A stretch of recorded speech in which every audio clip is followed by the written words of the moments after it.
हमारे bureau chief Salman Bloch की report के मुताबिक खारान सिटी में ठेकेदार की तरफ से नाकिस मटेरियल के इस्तेमाल की वजह से बनने वाला रोड दूसरे दिन सही मायनों में कंप्लीट ना होने की वजह से रोड एक बार फिर से अपनी पुरानी हालत में आने लगा। रोड नाकिस मटेरियल और करप्शन की नज़र होने लगा है।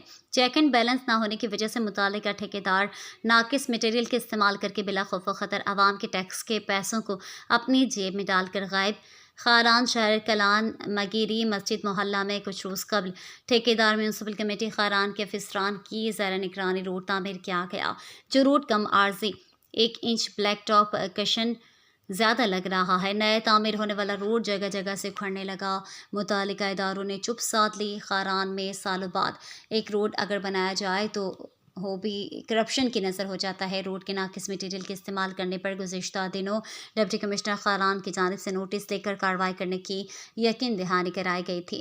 वाज़ेह रहे कि गुज़िश्ता हुकूमत के बजट में सिटी के लिए 20 करोड़ रुपए की भारी रकम की मंजूरी हुई थी, जो मघेरी मस्जिद मोहल्ला रोड टफ टाइलों में खर्च हुए हैं, लेकिन दर हकीकत मुकम्मल तौर पर गैर मयारी काम करके फ़ंड्स करप्शन की नज़र हो रहे हैं।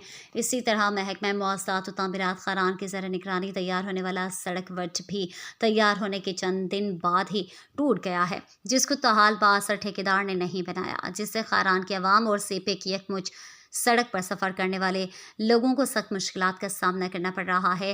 खारान के समाजी हलकों ट्रांसपोर्टर्स ने वज़ीर आला बलोचिस्तान सरफराज बुगटी और MPA खारान से मुतालबा किया है कि फौरी तौर पर ठेकेदार और इंजीनियर्स के खिलाफ कार्रवाई करने का हुक्म देकर मुतालिका कंस्ट्रक्शन कंपनियों को ब्लैक लिस्ट करके मज़ीद कार्रवाई करें।